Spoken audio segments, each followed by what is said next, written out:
आज के online class में एक बार पुनः आप सभी का स्वागत है। आज बीए प्रथम वर्ष भौतिक भूगोल प्रश्न पत्र का अध्ययन किया जाएगा और इस प्रश्न पत्र में पृथ्वी की उत्पत्ति संबंधी व्याख्या का अध्ययन किया जाएगा। पिछले भाग में हम लोगों ने कांट की वायव्य राशि परिकल्पना का अध्ययन किया। आज हम लोग पृथ्वी की उत्पत्ति या सौर मंडल की उत्पत्ति से संबंधित लाप्लास की निहारिका परिकल्पना का अध्ययन करेंगे।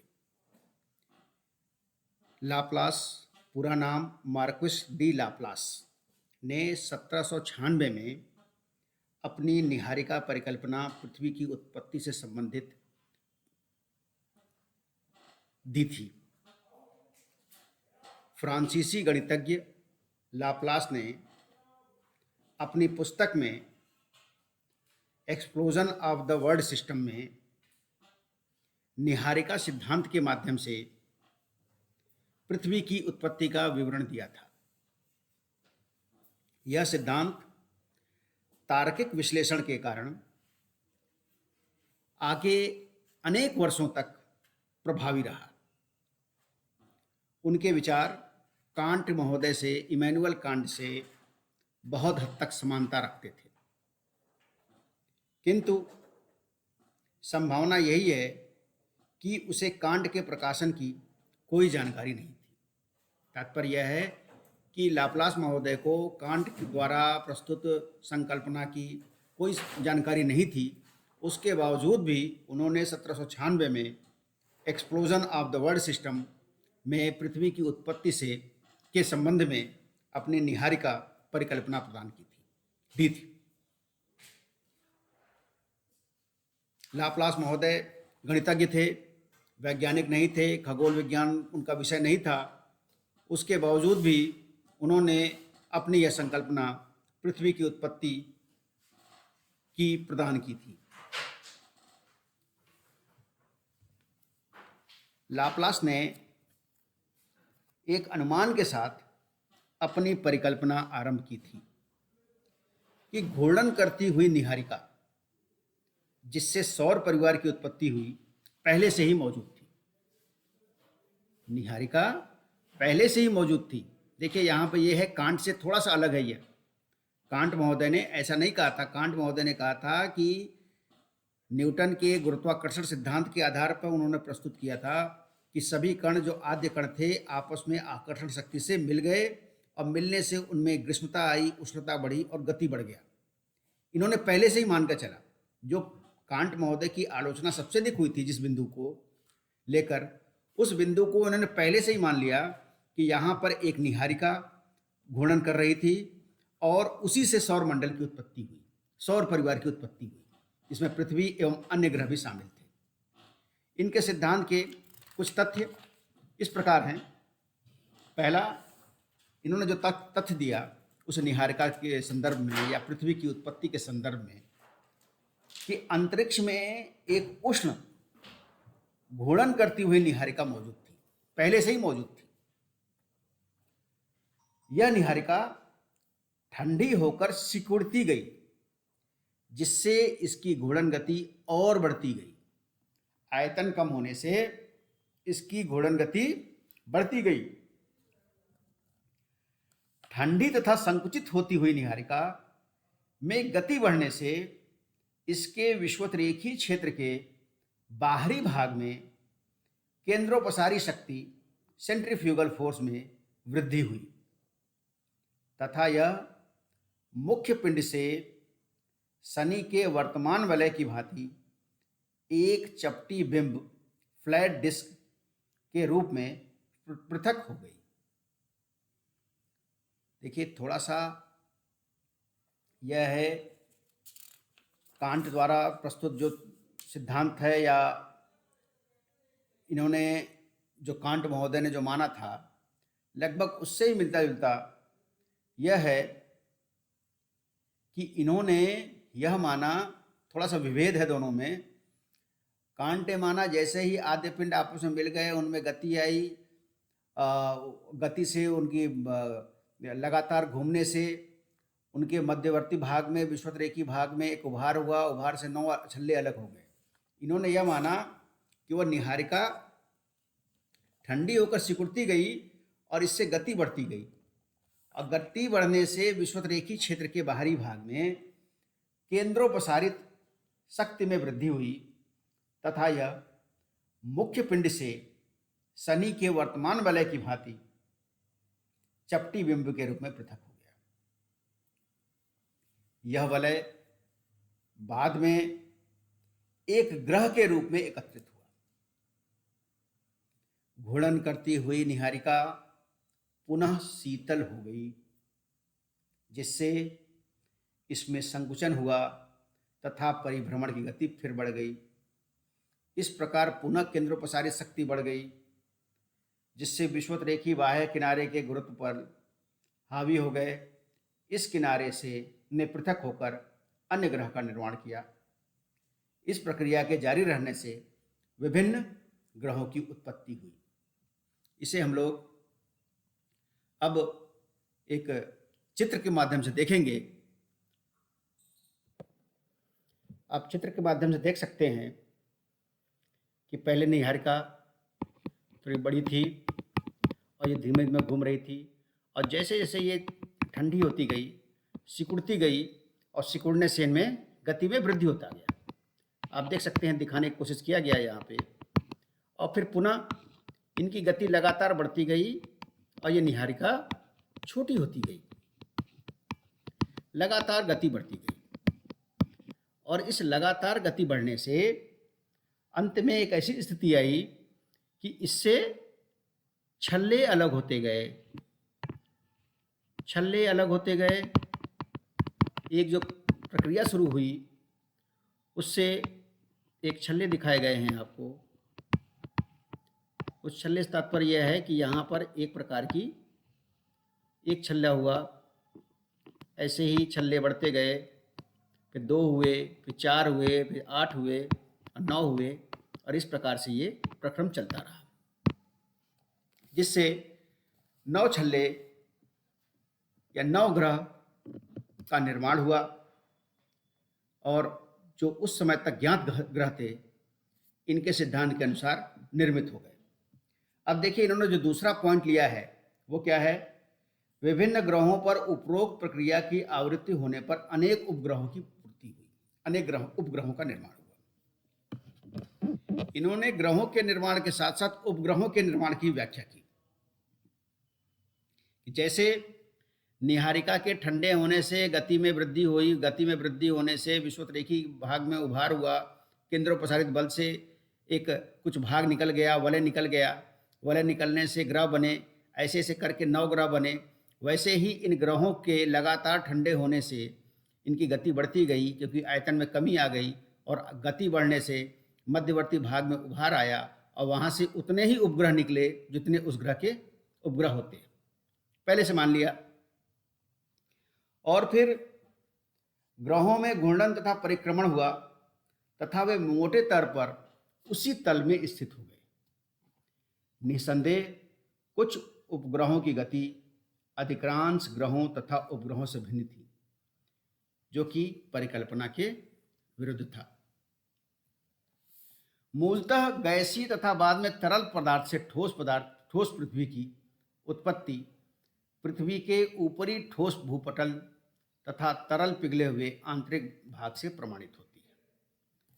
लाप्लास की यह परिकल्पना अत्यंत सरल तथा तर्कसंगत है। इसकी सहायता से कुछ उपवाद को छोड़ करके सभी ग्रह तथा उपग्रहों के घूर्णन तथा परिक्रमण की दशा की समानता की व्याख्या करना संभव हुआ। लेकिन कुछ वर्षों तक इनके द्वारा प्रतिपादित सिद्धांत की या परिकल्पना की मान्यता रही, और फिर इनके द्वारा दिए गए इस परिकल्पना की आलोचना भी शुरू हो गई। इनमें से कुछ आलोचना इस प्रकार है। लाप्लास ने मौलिक निहारिका के स्रोत की व्याख्या नहीं की। ये कहाँ से आया, कैसे हुआ, उसी विशेष समय में ही क्यों विभिन्न ग्रहों के निर्माण प्रारंभ हुए, उससे पहले क्या था, कुछ भी बताने में ये सहायक नहीं थे। और इस बात की संभावना अधिक है कि मौलिक निहारिका से पदार्थ का अलग होना एक सतत परिघटना थी। गैसीय निहारिका के कण ढीले थे, परस्पर चिपके नहीं थे, अतएव रुक रुक कर टूट कर अलग होने की अपेक्षा वे एक पिंड के रूप में विकसित हुए होंगे तथा बाद में अलग हुए होंगे। इन्होंने यह माना कि धीरे धीरे एक एक ग्रह के अनुसार या ग्रह के हिसाब से पदार्थ निकलते गए, ग्रह बनता गया। लेकिन ऐसी मान्यता है कि इस प्रकार की परिस्थिति में एक साथ टूटकर अलग होकर नहीं निकल सकते ग्रह। यहाँ पर एक अलग अलग नहीं निकलेंगे, एक साथ टूटकर अलग निकलेंगे। तो यह इस बिंदु पर भी इनकी इस संकल्पना की आलोचना हुई। और पुनः एक आलोचना, एक क्या दो तीन आलोचना और हैं कि निहारिका परिकल्पना में ग्रहों की रचना व गति संबंधी तथ्यों का विवेचन किया गया, किंतु ग्रहों व सूर्य के विषुवतरेखी अक्षों के बीच 6 डिग्री कोण की व्याख्या नहीं की गई। जो 6 डिग्री का कोण है उसकी कोई व्याख्या नहीं की गई। नेक्स्ट आलोचना है लाप्लास की परिकल्पना। प्रकाशित होने के 1 वर्ष बाद 1797 में ज्ञात हुआ कि अरुण, जिसे यूरेनस कहते हैं, ग्रह की धुरी सूर्य से 98 डिग्री का कोण बनाती है तथा यह ग्रह विपरीत दिशा में घूमती है। बृहस्पति व शनि के कुछ उपग्रह भी विपरीत दिशा में घूर्णन करते हैं। इसकी कोई व्याख्या उन्होंने नहीं दी थी। 1877 में ज्ञात हुआ कि मंगल का एक उपग्रह दूसरे उपग्रह से 3 गुनी गति से घूर्णन करता है। यह भी, इसकी भी कोई व्याख्या नहीं की गई। लाप्लास के समय तक गैस अणुगति सिद्धांत, काइनेटिक थ्योरी ऑफ गैसेस, विकसित नहीं हुआ था। इस सिद्धांत के अनुसार गैसीय वलयों का घनीभूत होकर ग्रह बनना संभव नहीं है, बल्कि वलयों को अंतरिक्ष में विलुप्त हो जाना चाहिए था। इससे ग्रह प्लैनेट नहीं बन सकते। जो kinetic theory of gaseous, kinetic theory of gaseous के अनुसार जो निहारिका से निकलने वाले तत्व हैं उनसे ग्रहों का निर्माण नहीं हो सकता, बल्कि इनसे निकले हुए पदार्थ अंतरिक्ष में विलुप्त हो जाने चाहिए थे। नेक्स्ट आलोचना है, यदि निहारिका की घूर्णन गति बढ़ने से वलय तथा फिर उनके उपग्रह बने तथा शेष भाग सूर्य है, तो सूर्य की घूर्णन गति वर्तमान गति से सैकड़ों गुनी अधिक होनी चाहिए। लेकिन ऐसा संभव नहीं है। उन्होंने बता नहीं पाए कि क्यों ऐसा हुआ। यदि मूल निहारिका का व्यास कुल 100 परिवार के व्यास की जितना विस्तृत मान लिया जाए तो उसकी घूर्णन गति अधिक नहीं हो सकती। यह भी तर्क पर खरा नहीं उतरा। लाप्लास द्वारा शनि के वलयों से प्रेरणा लेना निरर्थक सिद्ध हुआ। मैक्सवेल की खोज के अनुसार यदि वलय का निर्माण भी हो जाए तो वह ग्रह के रूप में घनीभूत नहीं हो सकता। इन्होंने पहले ही मान लिया था कि शनि के समान वलय निकले और वो घनीभूत हो गए, लेकिन मैक्सवेल ने अपने परिणाम से या अपने खोजों द्वारा यह सिद्ध किया कि ये गैस का रूप नहीं ले सकते। कैपलर के अनुसार एक वलय के विभिन्न भाग भिन्न कोणीय गति से घूमते हैं। यह भी एक बाधक बन गया इनके परिकल्पना में।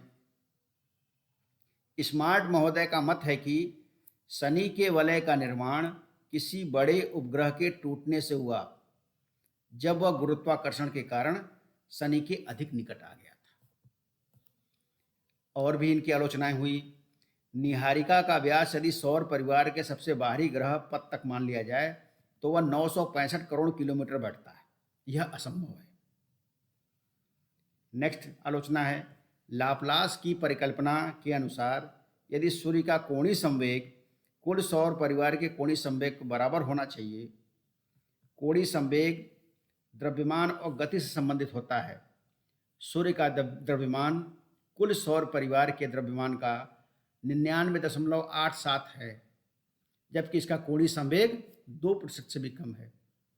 अगर इसे हम ऐसे दूसरे शब्दों में कहें तो सूर्य का कोणीय संवेग उसके द्रव्यमान के अनुपात में नहीं है। नेक्स्ट आलोचना है, यदि आदि सूर्य एक निहारिका था तो उससे निहारिका ही उत्पन्न होने चाहिए थे, ग्रह नहीं। 9 ग्रह बनने के पश्चात पुनः इसमें से अन्य ग्रह क्यों नहीं निकले, यह भी आलोचना है। यदि पृथ्वी की उत्पत्ति, अंतिम आलोचना है, यदि पृथ्वी की उत्पत्ति एक अति उष्ण निहारिका से हुई, ऐसा मान लिया जाए, तो इसका भीतरी भाग द्रवित होना चाहिए, किंतु कुछ वैज्ञानिकों के अनुसार यह ठोस लोहे का बना हुआ है। यह भी, इस प्रश्न का उत्तर भी नहीं मिला इनके परिकल्पना में। देखिए, इतनी सारी आलोचनाएं होने के बावजूद भी लाप्लास की निहारिका परिकल्पना सौर मंडल की उत्पत्ति के संबंध में अनेक कठिन प्रश्नों की व्याख्या करती है। यही कारण है कि यह सरल परिकल्पना पृथ्वी तथा सौर मंडल की उत्पत्ति के संबंध में सबसे अधिक तर्कसंगत अनुमानों में शामिल किया जाता है। हम लोगों ने आज लैप्लास की निहारिका परिकल्पना के बारे में अध्ययन किया।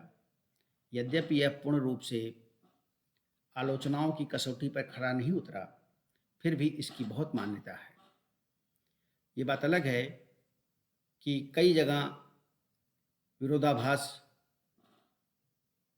देखने को मिलता है, लेकिन इसके बावजूद भी इनके द्वारा प्रस्तुत किया गया परिकल्पना पृथ्वी या सौर मंडल की उत्पत्ति से संबंधित बहुत ही महत्वपूर्ण है और आज भी प्रासंगिक है।